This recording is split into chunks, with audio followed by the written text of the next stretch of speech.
नमस्कार मित्रांनो, आज आपण मोबाईलवर सरळ पोर्टलचा विद्यार्थ्याचा आधारचं स्टेटस कसं चेक करायचं सांगणार आहे।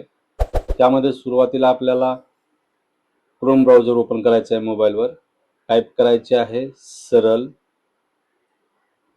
पोर्टल। त्यामध्ये आपल्याला घ्यायचं आहे स्टुडंट पोर्टलवर क्लिक करायचं आहे।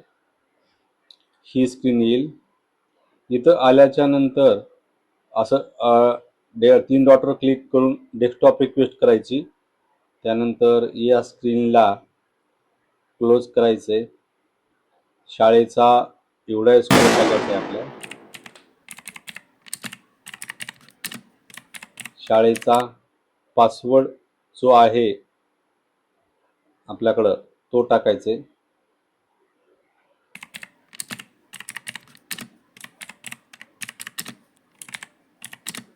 त्यानंतर एंटर कॅप्चर कोड विचारते, तिथला जो कॅप्चर कोड आहे तो टाकायचा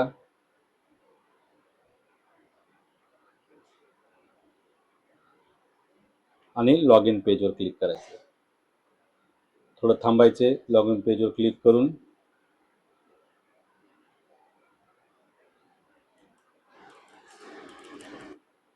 त्यानंतर ही स्क्रीन येईल। याला आपली माहिती चेक करून घ्यायची आणि सेव्ह करायची आहे। ओके, डाटा अपडेट सक्सेसफुली असा मेसेज येईल। त्यानंतर इथं मेनूचं बटन आलेलं आहे, या मेनूच्या बटनवर क्लिक करायचं। मेनूच्या बटनवर क्लिक केल्याच्या नंतर खाली स्क्रोल करायचं खाली मोबाईलला आणि इथं आधार बघा 3 ऑप्शन आहेत, आधार स्टेटस, आधार मिसमॅच स्टेटस आणि इनव्हॅलिड आधार ॲज पर UIDAI। ह्या तिन्ही ऑप्शन आपल्याला एकदा चेक करायचे। पहिल्यांदा आपण चेक करूया आधार स्टेटस। याच्यावर क्लिक केल्याच्या नंतर ही स्क्रीन येईल। हे माझ्या शाळेचं नाव इकडे येईल, निवडायचं येईल, विद्यार्थी संख्या, आधार व्हॅलिडेशनची संख्या पूर्ण 100%, आधार व्हॅलिडेट 20 असं हे रिपोर्ट आपला असा पाहता येईल। हा एक रिपोर्ट।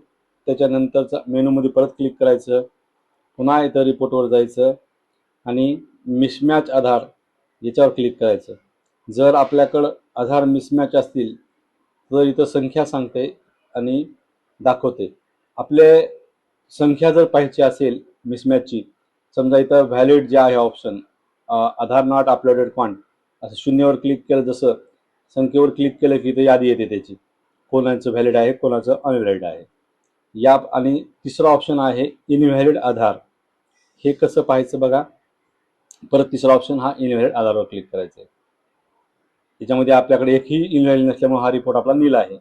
या प्रकारे आपल्याला इनव्हॅलिडचा आधार, आधार अपडेटचा आधार आणि आपल्या शाळेला आधार अपडेट, इनव्हॅलिड हे सगळं आपल्याला तिन्ही प्रकारे पाहता येते। हे मोबाईलवर कसं पाहायचं ते आपण सांगितलेलं आहे। सर्वांचं धन्यवाद मित्रांनो।